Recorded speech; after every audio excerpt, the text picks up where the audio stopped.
So hello students, my name is Syed Asfar और आज हम पढ़ने वाले हैं मैथमेटिक्स का चैप्टर नंबर 1। चैप्टर नंबर 1 का नाम क्या है?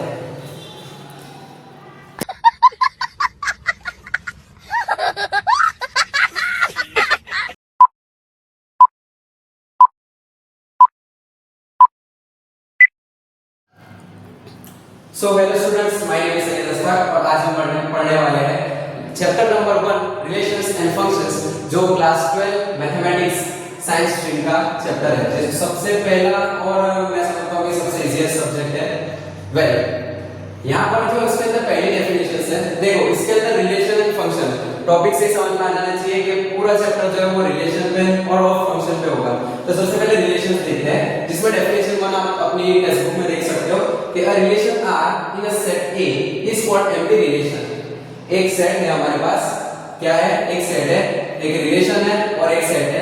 ओके, सेट हम कोई भी रैंडम ले लेंगे। वो कैसा है? Empty relation. एम्प्टी यानी क्या होता है? फायदे को आप क्लास 11 में पढ़ चुके होंगे। फाइव सेट जिसे कहते हैं नल, इसे नल भी कहा जाता है, इसे वॉइड भी कहा जाता है, लेकिन इस चैप्टर में इसे एम्प्टी रिलेशन कहा गया है। तो हम इसी के बेसिस पे चलेंगे। इफ नो एलिमेंट ऑफ ए, यानी ये ए का जो एलिमेंट है, ये जो ए हमारा जो एलिमेंट है, रिलेशन टू एनी एलिमेंट के, यानी इसका रिलेशन इसी ए के अंदर इसका रिलेशन कोई नहीं है, यानी इनका कार्टेशियन प्रोडक्ट यानी जो ए क्रॉस ए होगा वो कैसा होगा? नल होगा। लेट अस एग्जांपल हम ले लेते हैं कि हमारे पास एक सेट है ए। अब आर का जो रिलेशन है ना इसके साथ, वो कुछ इस तरह बताया है कि इसका जो कार्टेशियन प्रोडक्ट ए बी होगा, सही है।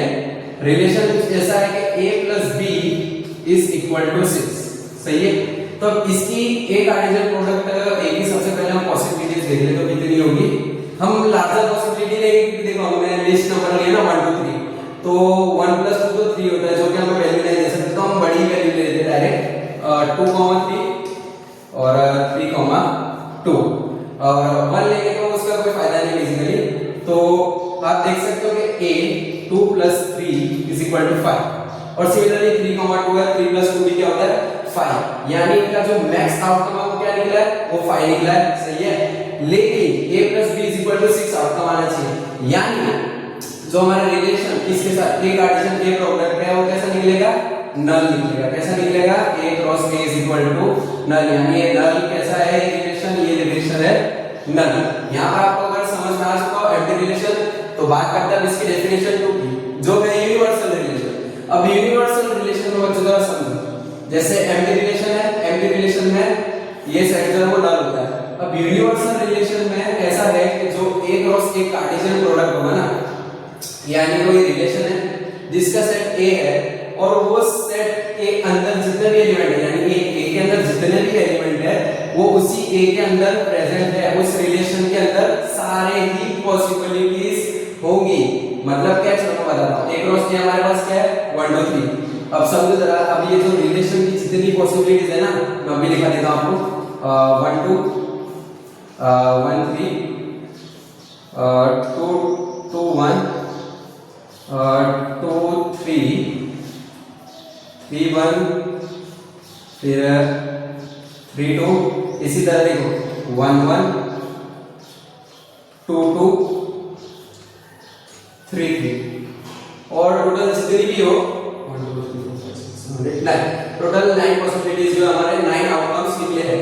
तो यूनिवर्सल सेट का मतलब ये है कि जितनी भी इनके कार्टेशियन प्रोडक्ट की वैल्यूज जो होगी वो R के अंदर सारी की सारी ही पॉसिबिलिटीज होगी, यानी जितने भी आउटकम निकल सकते हैं, पॉसिबिलिटीज जितनी भी है वो सारी पॉसिबिलिटीज इसके अंदर R के अंदर रिलेशन के अंदर प्रेजेंट होगी, जिसे हम कहेंगे यूनिवर्सल रिलेशन, सही है।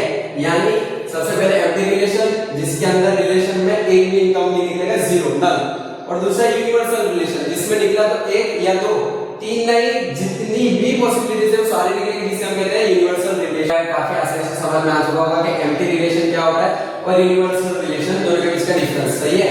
अब इन दोनों रिलेशन को, यानी कौन सा? हमारा एक हो गया एम्प्टी और दूसरा है हमारा यूनिवर्सल। यूनिवर्सल रिलेशन दोनों याद रखना, ये अपोजिट की तरह है, जैसे फॉरवर्ड बैकवर्ड है ना, एम्प्टी में वैसा ही है, ये 0 है और ये कितना? ये 100% है, याद रखना। यूनिवर्सल मतलब जितनी पॉसिबिलिटीज है वो आ जाएगी, यानी 100% होगा पूरे रिलेशन का, सही है। अब अब याद रखना आपको कि एम्प्टी रिलेशन और यूनिवर्सल रिलेशन दोनों को ना कितनी बार ट्रिवियल रिलेशन भी कहा जाता है। क्या कहा जाता है? Trivial relation. याद रखना ये 1 मार्क्स के एमसीक्यू में आईएमपी है। ट्रिवियल रिलेशन याद रखना एकदम सिंपल है। ट्रिवियल रिलेशन एकदम सिंपल है कि अगर कोई सेट है, सही है, जैसे हमने किया था हमारा पहला सेट, अगर उसका रिलेशन जो है वो कैसा है? नल, यानी कैसा है? r = 5, सही है, यानी नल आ रहा है, उसमें से कोई पॉसिबिलिटीज निकली ही नहीं आपकी, तो ये हो गया आपका एम्प्टी रिलेशन। ऐसी कंडीशन में ये क्या कहलाएगा? इसे ट्रिवियल रिलेशन भी कहा जाता है। और यूनिवर्सल यानी जो सेट है उसकी जितनी भी आउटकम से जितनी भी पॉसिबिलिटीज है, अगर वो सारी की सारी निकलती है तो उस कंडीशन में वो क्या हुआ? Universal relation. और इन दोनों ही चीजों को कभी-कभी ट्रिवियल रिलेशन भी कहा जाता है। 1 मार्क्स के लिए आईएमपी नोट डाउन कर लें। अब देखो बच्चों, एग्जांपल है, एक एग्जांपल ले लेते हैं। आपके टेक्स्ट बुक में दिया है example number 1, if A be the set of all students of boys school, यानी A is a set of boys of all students, कौन सी स्कूल है? बॉयज की स्कूल है। चलो, स्टूडेंट्स ऑफ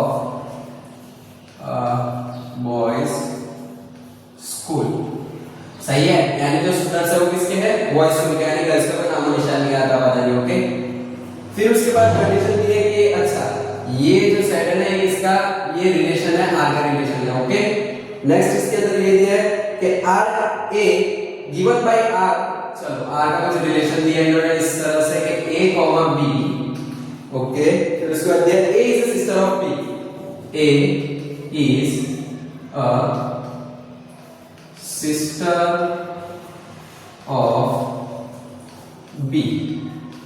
चलो, तो इस a सेट के इन्होंने रिलेशन कुछ इस तरह दिया आगे सर कि जो a b जो है ना, यहाँ पर a जो है वो सिस्टर है, a इज अ सिस्टर, किसकी सिस्टर है? b की सिस्टर है।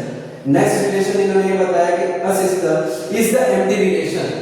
ये रिलेशन जो है कैसा है? ये रिलेशन एम्प्टी रिलेशन है, ये हमें प्रूफ करना है। देखो सबसे पहले प्रूफ क्या करना है ना, वो आपको क्लियर होना चाहिए कि ये रिलेशन जो है ये एक एम्प्टी रिलेशन है, ये प्रूफ करना है। देखो सबसे पहले तो इसका जो सॉल्यूशन है ना वो डेफिनेशन पर्पस ही होगा, इतना अलग इसका कोई एलिमेंट्स नहीं दिया, हमें नंबर नहीं दिए कि नंबर फॉर्म में इसका सॉल्यूशन होगा, डेफिनेशन फॉर्म में होगा। फिर नेक्स्ट आगे बढ़ते हैं, r डैश, अब और एक रिलेशन दिया r डैश, ये अलग रिलेशन है, और ये हमारा फर्स्ट क्वेश्चन कि एम्प्टी रिलेशन जो है ये प्रूफ करना है। दूसरा हमारे पास r डैश, जहां पर a, b दिया है, और यहाँ पर हमें ये भी पूछा गया है कि the difference between height of a and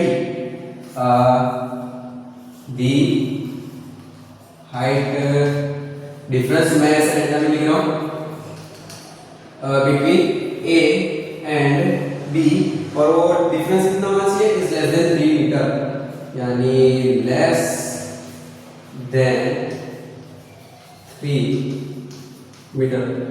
भाई सबसे पहले ये बात समझ लो कि 1 मीटर काफी ज्यादा होता है, 1 मीटर ही, मैं बोल रहा हूँ 1 मीटर ही ज्यादा, 3 मीटर से कम क्या है भाई? पहाड़ जितना बंदा थोड़ी है, 3 मीटर से तो कम होगी भाई। आगे चलते हैं, अब क्या होता है? इज ए यूनिवर्सल रिलेशन, ये रिलेशन कैसा है? ये रिलेशन जो है ये है यूनिवर्सल रिलेशन। चलो अब इसका प्रूफ जो है चेक कर लेते हैं। सबसे पहले r जो है a, b, सबसे फर्स्ट रिलेशन जो है एम्प्टी प्रूफ करना है। यहाँ पर मुझे दिया है कि a is a sister of b, a जो है वो b की सिस्टर है। अब हमें a के अंदर देखना है कि ऐसी कितनी सिस्टर है जो b की है। तो पहली बात तो स्कूल किसकी है? स्कूल बॉयज की है, तो अंदर कोई लड़की नहीं हो सकती, यानी सिस्टर अंदर कोई प्रेजेंट नहीं है। ये सेट कैसा है? सीधा प्रूफ होगा। डेफिनेशन पर्पस जैसा मैंने आपको बोला, आपको प्रॉपर लैंग्वेज में जो टेक्स्ट बुक लैंग्वेज है उस लैंग्वेज में लिखना होगा। ये सेट जो है ये नल सेट है, पहली डेफिनेशन तो यहाँ पर प्रूफ हो गई क्योंकि सिस्टर बॉयज स्कूल में नहीं हो सकती। नेक्स्ट डेफिनेशन जो हमारी वो है r डैश के लिए कि ये सेट जो ये यूनिवर्सल सेट है, ये चीज अपन को प्रूफ करनी है। और यूनिवर्सल सेट के लिए यहाँ दिया गया हाइट डिफरेंस। अब जो हाइट डिफरेंस है ना, यानी ये हो गई सिस्टर जो कि है a, और b जो कि रैंडम एलिमेंट जो a के अंदर है, सही है। अब a and b less than 3 metre, इनकी जो हाइट है, इनकी जो हाइट हो कैसे होनी चाहिए? Less than 3 metre, less than 3 metre. तो सबसे पहले तो देखो 2 मीटर तो शायद 3 मीटर का हाइट मेरी भी नहीं है, सही है ना, 3 मीटर हाइट मेरी भी नहीं है। तो इसका मतलब अपन को कैसे चाहिए स्टूडेंट्स, जिनकी हाइट जो है लेस देन 3 मीटर, तो लेस देन 3 मीटर में सारे स्टूडेंट आ जाएंगे। और अपन को कैसे चाहिए, सेमी क्लास की चाहिए ना, तो सेमी क्लास की और 3 मीटर से कम की हाइट वाली चाहिए। तो जितने भी स्टूडेंट्स अंदर होंगे वो कैसे होंगे, यूनिवर्सल होंगे। यूनिवर्सल से यहाँ ये है कि 3 मीटर से कम की हाइट होगी उनकी, सीधी सी बात है। तो ऑब्वियसली आपको स्टेटमेंट लिखनी पड़ेगी एज पर दी टेक्स्ट बुक कि जितने भी स्टूडेंट्स अंदर प्रेजेंट है उनकी हाइट जो है लेस देन 3 मीटर है। तो हेंस ये सब जो है यूनिवर्सल है, क्योंकि सारे के सारे स्टूडेंट की जो है हाइट हो कैसी है, लेस देन। अब आती है डेफिनेशन 3 और डेफिनेशन 4। यहाँ से थोड़ा इंपॉर्टेंट पार्ट है, ये समझो जरा। यहाँ पर जो है ना आपको 3 रिलेशन बताया है एक सेट के साथ। कितने रिलेशन, 3 रिलेशन, सही है। इसमें पहला है रिफ्लेक्सिव, दूसरा है सिमेट्रिक और तीसरा है ट्रांजिटिव। तीनों 3 रिलेशन ध्यान से समझ लेना, इजी है। सबसे पहला रिफ्लेक्सिव। रिफ्लेक्सिव रिलेशन ऐसा है कि if a, a belongs to r, यानी a जो है यहाँ एलिमेंट, याद रखना a जो है या स्मॉल a जो है ये क्या है, ये एक एलिमेंट है। क्या है, ये एक एलिमेंट है। और ये a जो है यहाँ पे, ये जो कैपिटल है, ये जो है हमारा क्या है, ये एक सेट है, सही है। तो a, यानी 2 एलिमेंट, और 2 एलिमेंट भी कैसे बच्चों, सिमिलर है। a, यानी 1, 1, 2, 2, -3, -3, यानी यहाँ पर जो a है वही a यहाँ भी है। यानी अगर यहाँ 6 होगा तो यहाँ भी 6 ही होगा। और ये किससे बिलोंग करते हैं, R से। और ये जो एलिमेंट है, ये एलिमेंट बिलोंग करेगा हमारे सेट A से। यानी कोई सेट है हमारे पास A, उसके अंदर से स्मॉल a हमारा जो एलिमेंट है, एलिमेंट वो उसका रिलेशन कैपिटल A के साथ है। और ये a, का रिलेशन यानी 1, 1, 2, 2, 3, 3 एक्सेट्रा जो भी हो, उसके बेसिस पे ये जो रिलेशन है किससे बिलोंग करता है, ये रिलेशन से। इस रिलेशन को हम बोलेंगे रिफ्लेक्सिव रिलेशन। सिंपल सी बात है कि रिफ्लेक्सिव को समझने के लिए समझ लीजिए 1, 1, इस 1, 1 का जो रिलेशन है वो R के साथ है, सही है।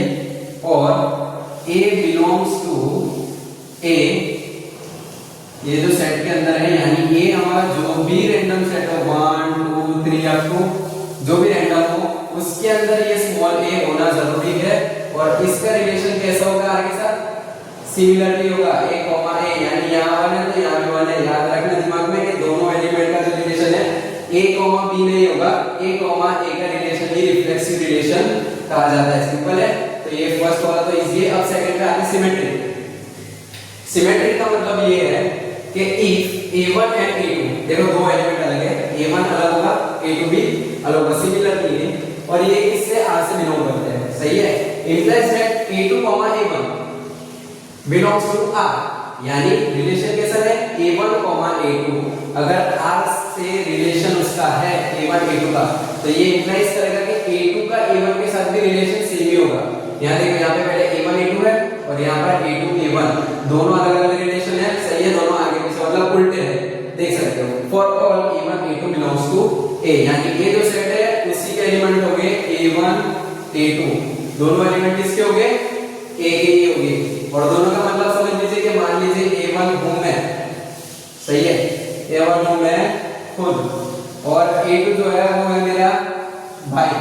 सिंपल सा एकदम सादा सा मैं आपको एग्जांपल बता रहा हूं। a1 हूं मैं खुद और a2 है मेरा भाई है। तो अगर मैं, वो मेरा भाई है, यानी वो मेरा भाई है, a2, a1 मेरा भाई, मेरा क्या है, भाई। हम लोगों का रिलेशन कैसा है, भाई भाई, सही है, भाई भाई। इसी तरह a1, a2 भी होगा, कैसा होगा, भाई भाई होगा। यानी मैं उसका भाई हूं तो वो भी मेरा भाई है, सही है, क्लियर होगा। ये है हमारा सिमेट्रिक। अच्छा, अब समझो जरा सिमेट्रिक का मतलब, मैं उसका भाई हूं, वो भी मेरा भाई नहीं होगा, सिमेट्रिक रिलेशन। अब मेरी हाइट मेरे भाई से कैसी है, छोटी। मेरी हाइट जो है, मेरी खुद की हाइट कैसी है, वो छोटी है मेरे भाई से, सही है। तो इस कंडीशन में जरा देखो आप कि मेरा भाई कैसा होगा, मुझसे बड़ा होगा। जैसे यहाँ मैं उसका भाई, वो मेरा भाई, सही है। लेकिन हाइट में अगर मैं उससे छोटा हूं तो मेरे से कैसा है, बड़ा है, वो मेरे से छोटा नहीं हो सकता। तो यानी कि ये सिमेट्रिक नहीं कहलाएगा, हाइट डिफरेंस हम दोनों में है, सही है। लेकिन हम दोनों में से भाई भाई, इसका मतलब क्या होता है, सिमेट्रिक a1, a2 हो या फिर a2, a1 रिलेशन कैसा होगा, बिलोंग करेगा एक दूसरे के साथ बिल्कुल सेम। ये हमारा सिमेट्रिक है। अब बात करते हैं हमारे लास्ट थर्ड पॉइंट की, जो है ट्रांजिटिव। सही है, ट्रांजिटिव जो है ना वो क्या कहता है कि A1 A2 रिलेशन देखो याद रखो, A1 हो A2 हो A3 हो, जितने भी रिलेशन है वो एक ही सेट के होंगे, A which is belongs to only and only A। किसी और सेट का नहीं, एक ही सेट के अलग अलग एलिमेंट होंगे। If A1 A2 and A2 A3, देखो A1 A2 and A2 A3 A2 A3, सही है, ये दोनों बिलोंग करते हो R के साथ। सही है, ये एक R जो रिलेशन है जिसमें बता रहे हैं कि A1 का रिलेशन A2 के साथ, A2 का रिलेशन A3 के साथ। अगर ये कंडीशन है, यानी A2 का रिलेशन देखो कितनी जगह है, एक A1 के साथ है A2 का रिलेशन, दूसरा रिलेशन A2 का A3 के साथ है। अगर ये रिलेशन है तो ये चीज ये बता देगी कि A1 का भी रिलेशन A3 के साथ होगा, और वो किसके अंदर होगा, ये रिलेशन है A1 और A3 का। एग्जांपल से समझते हैं कि जैसे है सोनू के भाई का नाम ले लेते हैं हम मोनू। सही है, सोनू है हमारा A1, मोनू है हमारा A2। अगर सोनू का भाई जो है वो है हमारा मोनू, सही है, अब मोनू का भी जो है ना एक भाई है, वो ले लेंगे हम A3, जो ले लेगा अपन चिंटू। सही है, अगर सोनू का भाई मोनू है A1 A2, चलो first condition satisfy. A2 A3 Monu का भाई कौन है, चिंटू। सही है, अब ये भी दो भाई रिलेशन, इन दोनों का भी भाई का रिलेशन, तो ये कंडीशन है कि हमारे पास फर्स्ट कंडीशन भी सेटिस्फाइड है, सेकंड कंडीशन भी सेटिस्फाइड है। तो ऐसी कंडीशन पे ये इम्प्लाई होता है कि A1 A3 भी दोनों कैसे होंगे, सिमिलर होंगे, यानी इन दोनों का रिलेशन भी कैसा है, भाई वाला ही है। सिंपल है, अगर सोनू और मोनू इन दोनों का रिलेशन है, मोनू और चिंटू इन दोनों का रिलेशन भाई वाला ही है, ऐसा है, भाई वाला ही है, तो ये इम्प्लाई करता है कि सोनू और चिंटू का भी रिलेशन कैसा वाला होगा, भाई वाला होगा। अब जरा समझो, अगर मैं स्टेटमेंट चेंज कर दूं कि सोनू जो है, सोनू ये मोनू का भाई नहीं, ये कौन है, ये स्कूल फ्रेंड है। ये कैसा फ्रेंड है, सोनू का मोनू जो है ये एक स्कूल का दोस्त है। सही है, मोनू चिंटू का, मोनू जो है वो चिंटू का यानी A3 का कहाँ का फ्रेंड है, घर का, घर का भाई बोल लो, दोस्त बोल लो, सब सही है, दोस्त। सही है, ये घर का दोस्त है। मोनू का स्कूल का दोस्त कौन है, सोनू, A1 A2। कैसा रिलेशन है A1 और A2 का, समझो, ये स्कूल फ्रेंड है। और मोनू और चिंटू, मोनू और चिंटू इन दोनों का कैसा है, ये दोनों जो है ना ये घर के दोस्त है। सही है, ये छोटा सा घर ले लो, और ये जो है कैसे दोस्त है, ये घर के दोस्त है कैसे, ये भी दोस्त है, दोस्त ये भी है। जरा समझना, टॉपिक इजी है। A1 A2 सोनू मोनू का स्कूल का दोस्त, मोनू चिंटू का घर का दोस्त है, तो ये जरूरी नहीं है कि चिंटू और मोनू भी जो है दोनों दोस्त हो। क्यों, क्योंकि ये तो इसके घर का दोस्त है, सही है, और ये इसके स्कूल का दोस्त है, तो यहाँ पर जो है ट्रांजिटिव रिलेशन नहीं अप्लाई होगा। अगर आपको समझ में आ चुका हो तो काफी इजी है कि अगर सोनू मोनू का स्कूल का दोस्त है, लेकिन मोनू चिंटू का कैसा है, घर का दोस्त है, तो ये जरूरी नहीं कि चिंटू भी सोनू का कैसा हो, फ्रेंड का रिलेशन हो। सही है, इजी टॉपिक है। अब डेफिनेशन 4 जो है ना, उसके अंदर एकदम सिंपल है, ज्यादा कुछ नहीं, ये है रिलेशन इक्विवेलेंस। इक्विवेलेंस रिलेशन, समझो, इक्विवेलेंस रिलेशन वो है जिसके अंदर ये तीनों की तीन चीज हो। मतलब क्या है, उसके अंदर रिफ्लेक्सिव भी हो रिलेशन, सिमेट्रिक रिलेशन भी हो, और ट्रांजिटिव, तीनों के तीन रिलेशन अगर उसके अंदर है, then it is known as equivalence reaction. और इसका सबसे बेस्ट एग्जांपल, इक्विवेलेंस रिलेशन का सबसे बेस्ट एग्जांपल उसके नीचे वाली एक क्वेश्चन में दिया है, जो कि हमारा टेक्स्ट बुक क्वेश्चन होगा। तो चलो आओ उससे पहले हम देख लेते हैं क्या क्या क्वेश्चन क्या है। वेल इजी है, जिसके अंदर तीनों उसे हम कहते हैं इक्विवेलेंस। ये भी 1 मार्क्स में पॉसिबिलिटीज है कि अगर पूछना चाहे तो पूछ सकते हैं। नाउ अब हम देखेंगे एग्जांपल नंबर 2 टेक्स्ट बुक का। एग्जांपल नंबर 2 ऐसा है कि let T be the set of all triangle। कि टी जो है ना टी, चलो टी वो सेट है, किसका सेट है, वो एक ट्रायंगल का सेट है जिसमें पता नहीं कितने रैंडम जो है ट्रायंगल्स है, सही है। अब यहाँ पे विद आर का रिलेशन, जिसमें आर का रिलेशन क्या बता रहा है, चलो वो देखते हैं आर का रिलेशन टी के साथ कैसा है। गिवन बाय, अच्छा चलो आर इज इक्वल टू, सही है, T1, T2, where T1 is congruent to T2, is congruent to T2। चलो अब अपन फाइंड क्या करना है, वो देखो, show that R is an equivalence relation। तो सबसे पहले तो अपन को फाइंड करना है R is an equivalence relation। Equivalence relation हमने बात की कि उसमें तीन चीजें होनी चाहिए, जिसमें हमारी नंबर फर्स्ट जो आती है वो है रिफ्लेक्सिव रिलेशन। क्या है, रिफ्लेक्सिव रिलेशन। फिर सेकंड हमारा है अपने रिफ्लेक्सिव रिलेशन। चलो सबसे पहले रिफ्लेक्सिव रिलेशन देख लेते हैं। रिफ्लेक्सिव रिलेशन के लिए जरूरी क्या है कि दोनों एलिमेंट का सेम होना जरूरी है, यानी रिफ्लेक्सिव रिलेशन में आपको बताता चलो तो वो कुछ इस तरह था कि ए कॉमा ए जो है वो आर के अंदर होंगे, कुछ इस टाइप का था, यानी ए एलिमेंट दूसरा एलिमेंट भी सेम ही होना चाहिए। अभी हमारे पास जो आर का रिलेशन है वो क्या है, T1, T2। T1 T2 दो ट्रायंगल है, दो एलिमेंट, सही है, is congruent to T2। T1 is congruent to T2, T2 का कॉन्ग्रुएंट है T1। इसका मतलब एकदम सिंपल है कि याद रख लो, एकदम सिंपल ये है कि एक ट्रायंगल ये है सपोज T1, दूसरा ट्रायंगल भी सेम ही है, दूसरा ट्रायंगल भी सेम है। कॉन्ग्रुएंट का मतलब क्या होता है, अगर यहाँ की लेंथ हम 5 मीटर ले लेते हैं अप्रॉक्स, तो यहाँ की भी कितनी है, 5 है। इसी तरह अगर यहाँ की 3 ले ले और यहाँ की 4 ले ले तो यहाँ की भी 3 और यहाँ की भी 4। इन शॉर्ट कॉन्ग्रुएंट का मतलब ये है कि इस ट्रायंगल का जो एंगल है वही इसी का भी होगा, इसकी जो लेंथ है वही इसकी भी होगी, और जो शेप है, शेप जो है वो भी दोनों का सेम होगा, उसे कहेंगे हम कॉन्ग्रुएंट, सही है।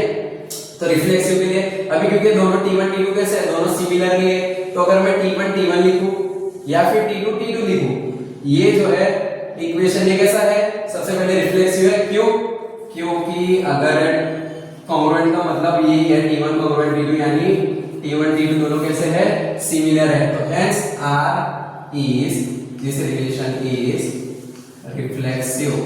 सबसे पहले हमने रिफ्लेक्सिव जो है इसकी फर्स्ट कंडीशन प्रूफ कर दी। फिर सेकंड जो है वो देखेंगे क्योंकि इक्विवेलेंस है ना, फर्स्ट कंडीशन सैटिस्फाई। अब now second symmetric, S Y, okay, symmetric reaction के लिए जैसे मैंने बताया आपको एग्जांपल कि आर का जो रिलेशन है वो कैसा रहेगा, अपने आर का रिलेशन अगर A1 A2 है, A1 A2, तो A1 A2 is equal to A2 A1 होना चाहिए। लेट्स रफली इसको समझ लो कि A1 A2 जो है वही A2 A1 में होना चाहिए। अब जैसे कि हमारे पास फर्स्ट कंडीशन हमने प्रूव करी रिफ्लेक्सिव, ये ट्रायंगल जैसा है वैसा ही T2 ट्रायंगल भी है, तो A1 को A2 दोनों सेम है, और यहाँ पर भी A2 A1 दोनों ट्रायंगल कैसे है, सेम है। सेम ट्रायंगल को आगे ले लो पीछे ले लो, कोई फर्क नहीं पड़ेगा।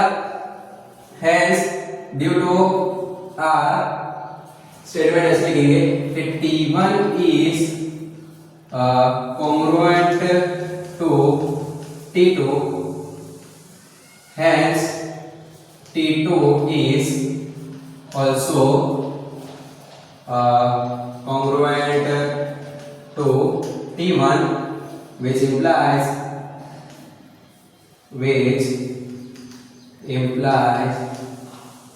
that the relation is, ये रिलेशन कैसा है, सिमेट्रिक रिलेशन, ऐसा है सिमेट्रिक रिलेशन, सही है। और अब हमारा लास्ट थर्ड पार्ट, अब हमारा लास्ट पार्ट जो है वो है ट्रांजिटिव, सही है। कौन सा है, ट्रांजिटिव। देखो सबसे पहले हमने पहले बात कर दी कि इक्विवेलेंस रिलेशन जो है वो कब पॉसिबल होगा, जब उसके अंदर रिफ्लेक्सिव भी हो, सिमेट्रिक भी हो और ट्रांजिटिव भी हो, सही है। रिफ्लेक्सिव सिमेट्रिक तो हमें पता चल गया। अब ट्रांजिटिव के लिए डेफिनेशन ये थी कि रफली देख लो कि R का जो रिलेशन है वो कैसा होगा, if A1 A2 is equal to, ऐसा अप्रोक्स समझ लो, A2 A3, अगर A1 A2 A3 से दोनों का रिलेशन है, तो if this condition is possible A1 A2 A2 A3, at that time A1 A3 will also be possible। चलो तो इसके लिए कंडीशन सबसे पहली हमारे पास देखो दो ट्रायंगल सेम है, वो कौन से है A1 A2, दोनों कैसे है एक दूसरे को कॉन्ग्रुएंट है, और हमने डेफिनेशन से ये भी पता कर लिया था कि A2 A1 जो कि था हमारा सिमेट्रिक। अब थर्ड एंगल जो है थर्ड ट्रायंगल, उसे भी मान लो कि वो सेट में कैसा है, वो भी बिल्कुल कॉन्ग्रुएंट है A3 की तरह, यानी जितना लेंथ इन दो का है उतना ही इसका भी है, जितना एंगल इस थर्ड ट्रायंगल का है उतना ही दोनों का भी है, और जितना साइज ये छोटा ड्रॉ हुआ है बाकी ऐसा समझ लो कि तीनों की इक्वली है। तो हम ये समझ करेंगे कि थर्ड वाला ट्रायंगल जो है वो भी सिमिलरली दो की तरह है। तो यहां से हमें एक चीज पता ये चल जाएगी कि जो रिलेशन है, रिलेशन A1 A2 का है वो अभी देखो ये क्या हो गया, A1 जो है हमारा A1 A2 और A3 सही है, सेम ट्रायंगल है ना, ये हमने सपोज किया क्योंकि हमने सेट के अंदर से सपोज किया है, सही है। तो अब A1 A2 ये दोनों कैसे है, सिमिलर है। इसी तरह A2 A3 भी कैसे ट्रायंगल है, सिमिलर ट्रायंगल है। कैसे ट्रायंगल है, सिमिलर ट्रायंगल है। अब क्योंकि ये दो ट्रायंगल सिमिलर है और A जो है वो A2 की तरह ट्रायंगल कैसा है, सिमिलर ट्रायंगल है, हेंस इस यहां से हम लिख सकते हैं कि A1 is also A1 A3 भी कैसे है, सिमिलर ट्रायंगल है। और यहां से हमने जो है इसका ट्रांजिटिव रिलेशन भी प्रूव कर दिया। और जो डेफिनेशन, जो प्रॉपर डेफिनेशन है कि आपको कैसे लिखनी है वो आपकी टेक्स्ट बुक में गिवन है, समझ में आ गया हो तो फिर आगे बढ़ते हैं। अब यहाँ पर हमारा एग्जांपल नंबर 3, एग्जांपल नंबर 3 जो है ना उसके अंदर ये है कि L be the set of line, L जो है ना एक सेट है, वो किसका सेट है, लाइंस का है, जो मतलब लाइंस जो आती है उसका एक सेट है जिसे L से डिनोट किया गया है in a plane, and R be the relation, R जो रिलेशन है L का, रिलेशन कैसा है वो देख लेते हैं। रिलेशन कुछ ऐसा है कि L1 L2 सही है, L1 is perpendicular to L2, L1 जो है ना वो कैसा है, वो L1 जो है ना वो परपेंडिकुलर है टू L2, सही है, line L1 is perpendicular to line L2।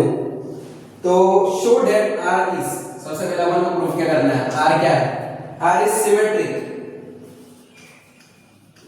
R is symmetric, ये हमें प्रूफ करना है। और आगे दिया है but neither reflexive not transitive, लेकिन जो है रिफ्लेक्सिव भी नहीं होनी चाहिए, रिफ्लेक्सिव भी नहीं और ट्रांजिटिव भी नहीं, ये दोनों में से कोई भी स्टेटमेंट नहीं होनी चाहिए, हमें सिमेट्रिक प्रूफ करना है, सही है। तो सबसे पहले अपन सिमेट्रिक प्रूफ करेंगे। सिमेट्रिक के लिए ये होना चाहिए कि if R belongs to, condition क्या है हमारी, A1 A2 then R also belongs to A2 A1, A2 A1, सही है ना।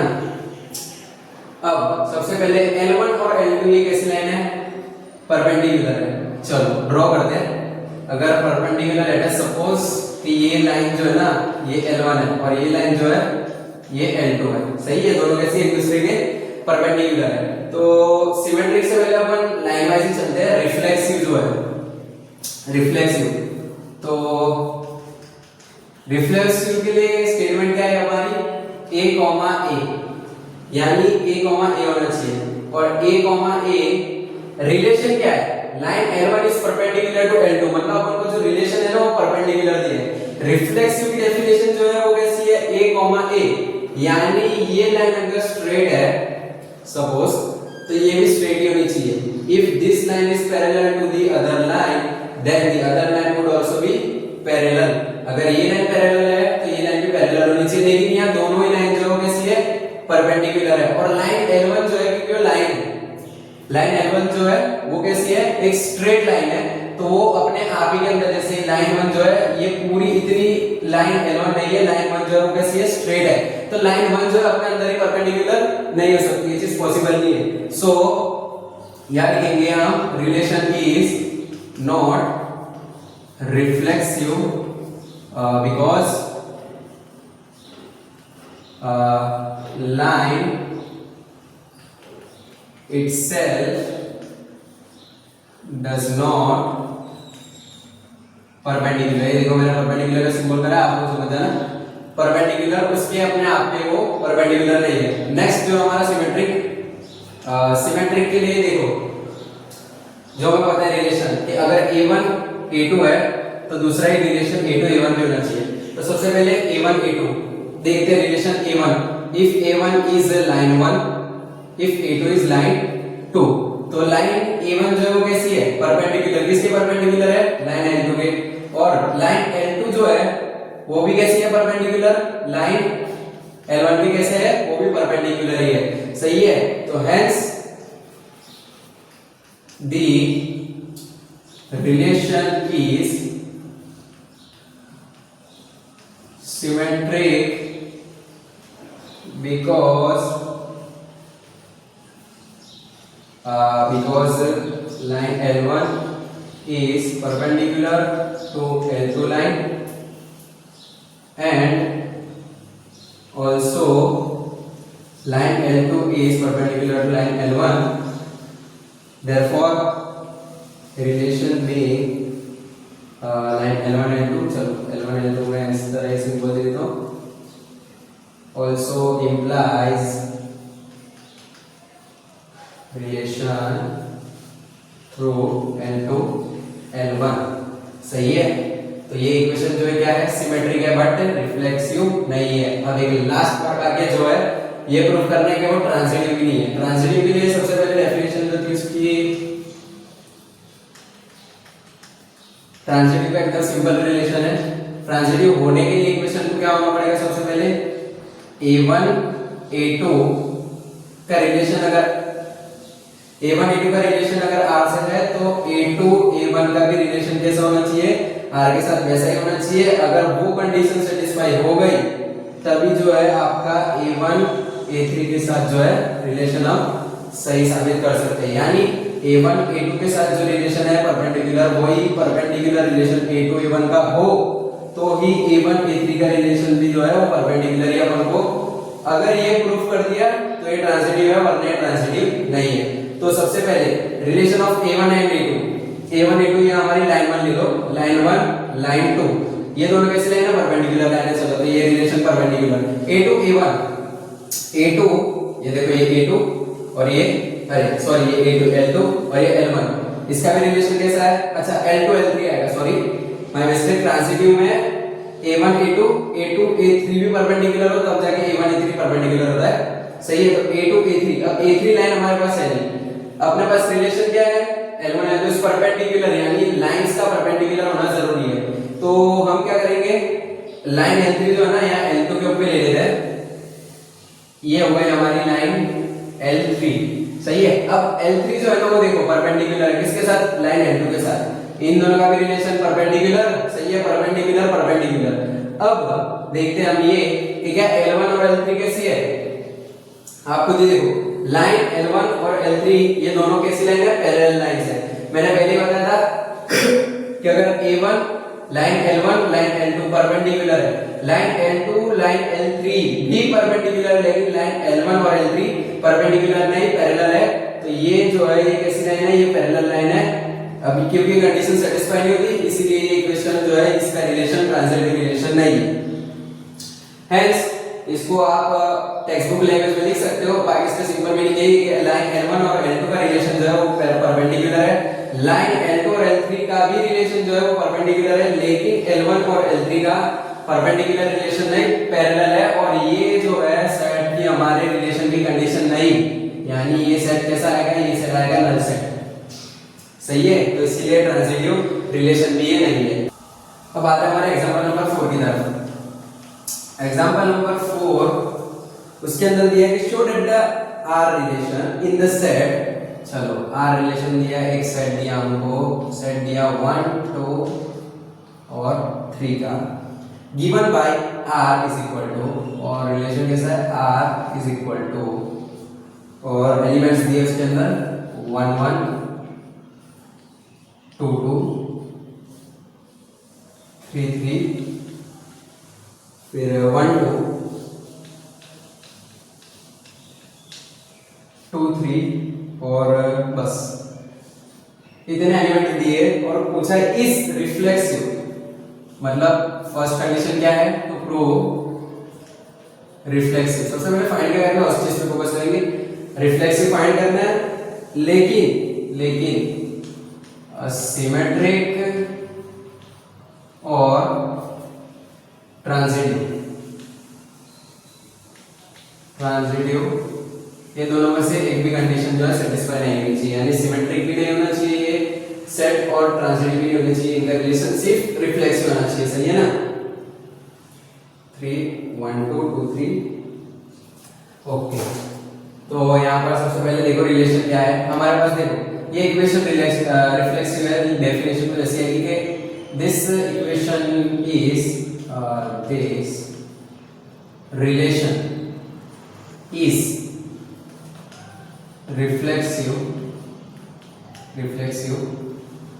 comma करके 1 1 2 2 3 3 are lies in our relation। Okay, second condition हमारी क्या करनी है, सिमेट्रिक नहीं है। सिमेट्रिक क्या है, ये सिमेट्रिक नहीं है। So the equation is not symmetric. The relation is not symmetric। अच्छा, सिमेट्रिक क्यों नहीं है? सिमेट्रिक की कंडीशन हमारी कुछ ऐसी है कि R बिलोंग्स टू क्या होना चाहिए, A1 A2 और R belongs to A2 A1, ये हमारी कंडीशन है। अब यहाँ पर देखो हमारे पास A1 A2 दो अलग टर्म है पॉसिबल है 1 2, हमारे पास क्या है 1 2। अब A2 A1 2 1 है हमारे पास, पूरे रिलेशन में 2 1 नहीं है, तो है सभी हम यहाँ लिखेंगे कि 1 2 belongs to R but 2 1 doesn't belongs to R, इसलिए सिमेट्रिक नहीं है। नेक्स्ट चलते हैं हम ट्रांजिटिव, किस पे चलेंगे, ट्रांजिटिव के लिए if A1 belongs to A2 A2 belongs to A3, अगर ये दो पॉसिबल कंडीशन है कि A1 belongs to A2 A2 belongs to A3 at that time A1 also belongs to A3, ये कंडीशन सेटिस्फाई होनी चाहिए। हमारे पास क्या है, एलिमेंट्स देखो डिफरेंट एलिमेंट्स हैं हमारे पास दो ही है, वो कौन से है 1 2 और 2 3। सही है, ये हो गया हमारा A1, ये है हमारा A2, ये फिर से हमारा A2, ये हमारा A3 लेट अस सपोज। तो A1 A2 कंडीशन क्या है, सेटिस्फाई है।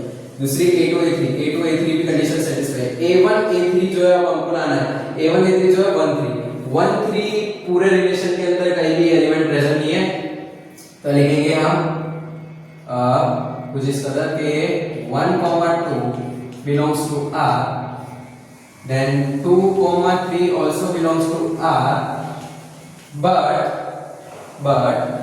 1 3 doesn't belongs to R, hence ये इक्वेशन कैसा है, रिफ्लेक्सिव भी नहीं है, अरे सॉरी ट्रांजिटिव भी नहीं है। तो यहाँ पर हमने तीनों कंडीशन वेरीफाई कर दी कि ये equation first of all reflexive है और ना ही सिमेट्रिक है और ना ही ये ट्रांजिटिव है। So question number 5, so that relation R, चलो एक रिलेशन है जो R है इन द सेट Z जो है ना वो हमारा क्या है, एक सेट है, सही है, और उसका R के साथ जो रिलेशन ऐसा है कि R is equal to A, B where 2 divides A minus B, यानी subtraction of A minus B का जो भी subtraction होगा वो क्या करेगा, 2 को डिवाइड करेगा, ये रिलेशन है। इज एन इक्विवेलेंस, हमें ये प्रूफ करना है। इक्विवेलेंस में सबसे पहले हमारा आता है रिफ्लेक्सिव। तो देखो समझो रिफ्लेक्सिव के लिए हमें क्या कंडीशन सेटिस्फाई होनी चाहिए, A, A, वो कैसा रिलेशन होना चाहिए, A, A। अब A माइनस A जो है, यानी यहाँ B की जगह अगर हम A रखें तो A माइनस A बाई 2, क्या 2 जो है A माइनस A को डिवाइड कर देगा, तो ये पॉसिबल है। अगर हम A को ले ले 1 तो कंडीशन क्या है, रिफ्लेक्सिव के लिए A, A, यानी 1 माइनस 1 डिवाइडेड बाई 2। सिंपल सा है कि ऊपर की जो टर्म है ना वो 1 ले लो, 2 ले लो या फिर रैंडम कोई भी ले लो, 0 ही आएगी और 0 डिवाइडेड बाई 2 पॉसिबल है। हाँ, इफ 2 डिवाइडेड बाय 0 होता तो इंफिनिटी आंसर आता, लेकिन क्योंकि 0/2 है तो ये डिवाइड होगा, hence it is reflexive. Why? Cause a minus a is divisible by 2। सही है। और a जो है वो किससे बिलोंग करेगा? a का जरूरी है कि वो z वाले सेट के साथ बिलोंग करे। रिफ्लेक्सिव हो गया। अब दूसरा आता है हमारा सिमेट्रिक है। सही है। सिमेट्रिक के लिए सबसे पहला अपन को क्या चाहिए? इसके लिए कंडीशन a1 a1 ये दोनों ही रिलेशन जो है किसके साथ होने चाहिए? r के साथ होने चाहिए। तो सबसे पहले a1 a2 अगर हम इक्वेशन के अंदर वैल्यू पुट करें a माइनस b के अंदर, लेट अस सपोज कि a is equal to 1, b is equal to देखो 1 माइनस 2 तो डिवाइड नहीं होगा, रिलेशन जो है ना डिवाइडेड बाय 2 होना चाहिए। तो 1 माइनस 3 लेट अस अज्यूम। तो अब जो है ना 1 माइनस 3 हम करेंगे इफ a कंडीशन क्या है? सबसे पहले a1 a2, तो a1 a2 तो हम ले लिया इसको a1 और ये अच्छा चलो ये a2। सही है। तो 1 minus 3 divided by 2 which is minus 1 divide होगा माइनस 2 आएगा, माइनस 2 बाय 2 माइनस 1। अब इसी तरह देखो नेगेटिव साइन में देखना यहाँ पर कंफ्यूजन हो जाती है। हमें कंडीशन ये थी कि 2 is divisible by a minus b, यानी दोनों का सबट्रैक्शन जो है वो डिवाइड होना चाहिए 2 से, डजंट मैटर वैल्यू नेगेटिव आए या पॉजिटिव आए। सही है। अब a1 a2 हमने करा, अब इन दोनों को ट्विस्ट कर देंगे, यानी a1 इज इक्वल टू अब 3 लेंगे और a2 इज इक्वल टू 1 ले लेंगे। तो 3 minus 1 by 2, 3 minus 1 2 by 2 which gives us 1, hence it is symmetric. It is symmetric. Why?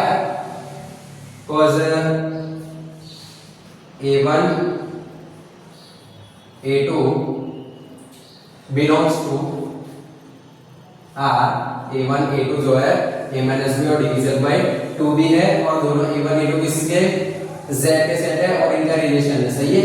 और a2, a1 का भी रिलेशन जो है belongs to R, these elements are this set are present in set of B। सही है। तो ये symmetric भी है। अब आते हैं थर्ड में। थर्ड वाला हमारा ट्रांजिटिव। सही है। उसको प्रूफ करने के लिए हमें क्या चाहिए? Condition satisfy. कौन सी कंडीशन सेटिस्फाई? a1 a2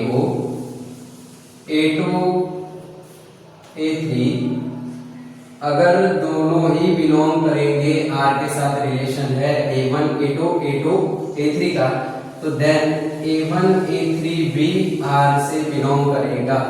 ये कंडीशन सेटिस्फाई। सबसे पहले a1 a2 और a2 a3 करेंगे अपन।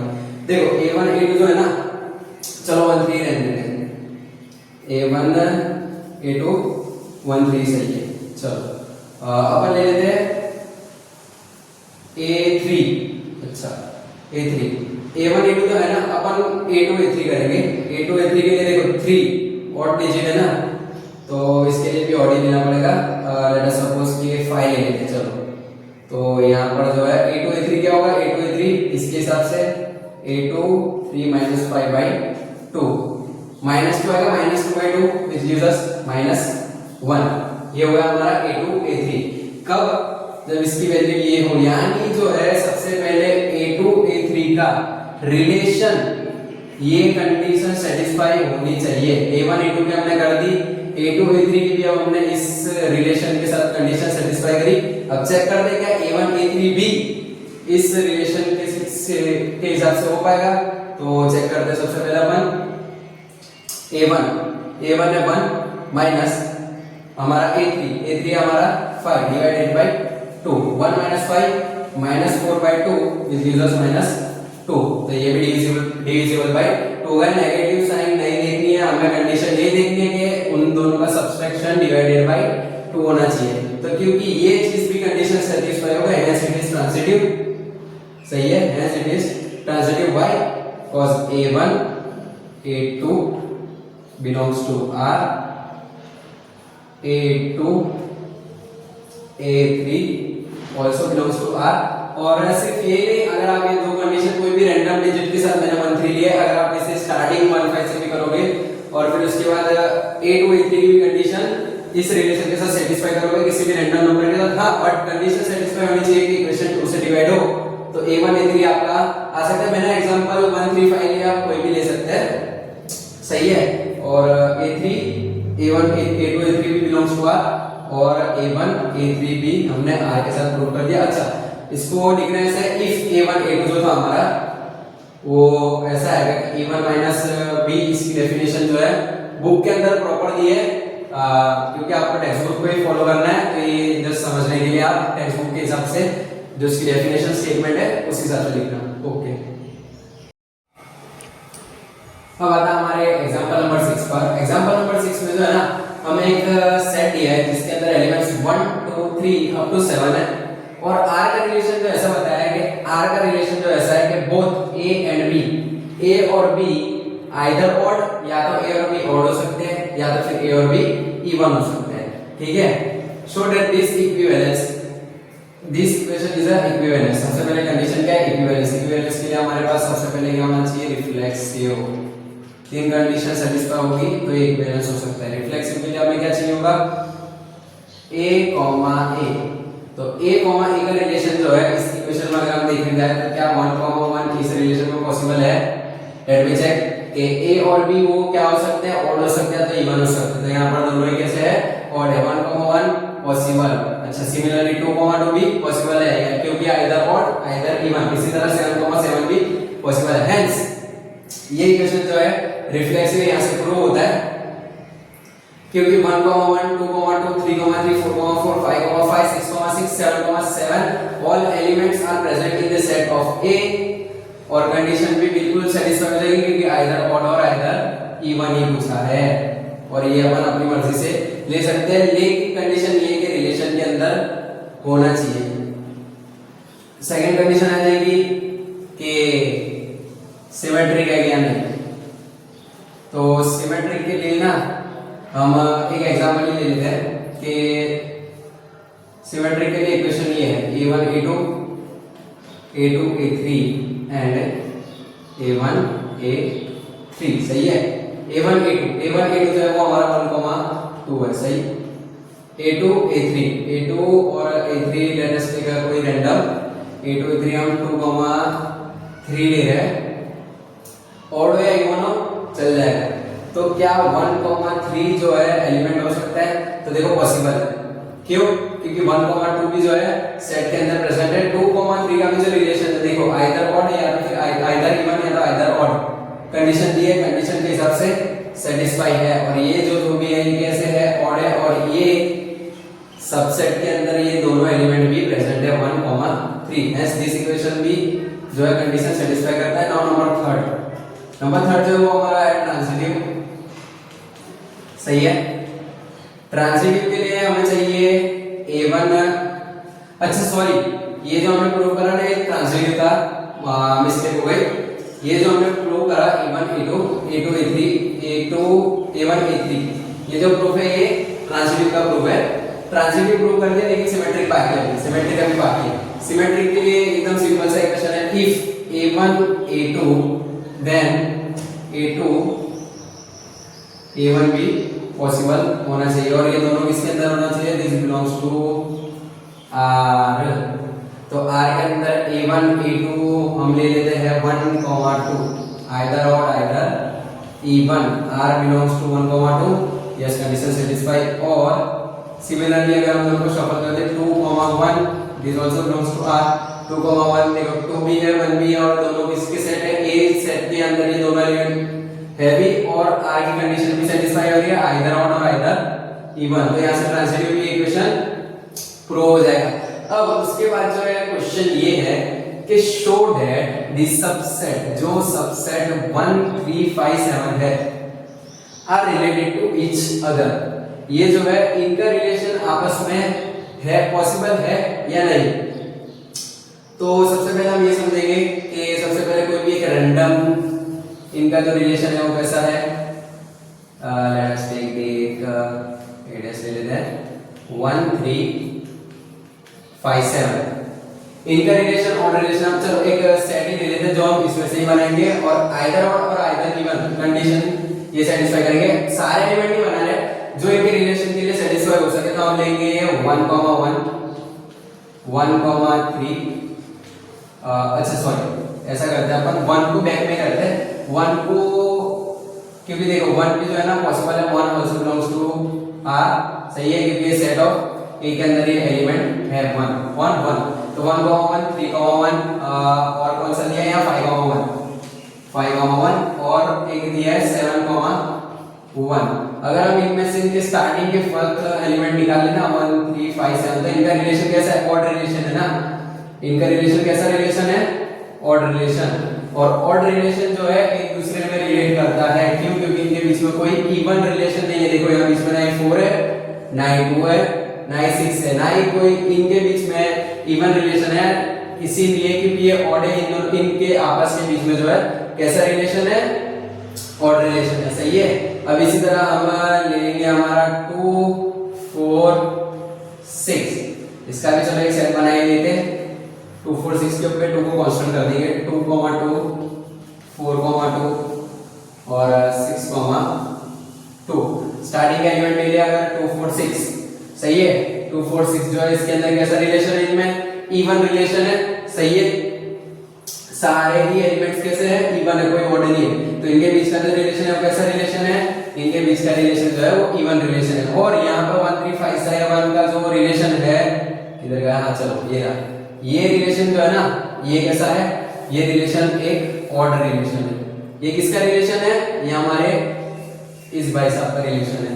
और इसका A2 का जो है ये कैसा रिलेशन है, इवन रिलेशन ना। थर्ड क्वेश्चन इन्होंने कुछ इस तरह से पूछा है कि जो सबसेट 1 का जो है ना उसका रिलेशन जो है इस वाले सबसेट के साथ मैच नहीं होना चाहिए। तो देखो एकदम सिंपल है, क्योंकि इसका रिलेशन कैसा रिलेशन है, ऑड रिलेशन, और इसका सबसेट इवन रिलेशन क्या है, पॉसिबल है, तो जी बिल्कुल नहीं। इवन के अंदर ना ही ऑड के एलिमेंट आते हैं, ऑड के अंदर ना ही कोई इवन के एलिमेंट आते हैं। और हमारा जो सेट 1 3 5 7 है, कैसा सेट है, ये एक ऑड सेट है, और 2 4 6 जो है वो एक इवन रिलेशन है। तो इसीलिए ऑड का सबसेट यानी ऑड के कोई भी एलिमेंट इवन में नहीं, और इवन डिजिट्स के कोई भी सबसेट ऑड में नहीं। तो इसे अगर आप समझ सकते हो, तो लैंग्वेज देखो आपको जो है ना टेक्स्ट बुक के अंदर जो दिए ना प्रॉपर वही लैंग्वेज यूज करना पड़ेगी। यूट्यूब लैंग्वेज या फिर आपकी बनाई नहीं चलती, प्रॉपर जो सीक्वेंस में है वो पैटर्न को आपको फॉलो करके करना पड़ेगा। तो आज के लेक्चर को यहीं खत्म कर दे, मिलते हैं आपसे नेक्स्ट लेक्चर में। Thank you. और हाँ, चैनल को लाइक और सब्सक्राइब करना ना भूलें।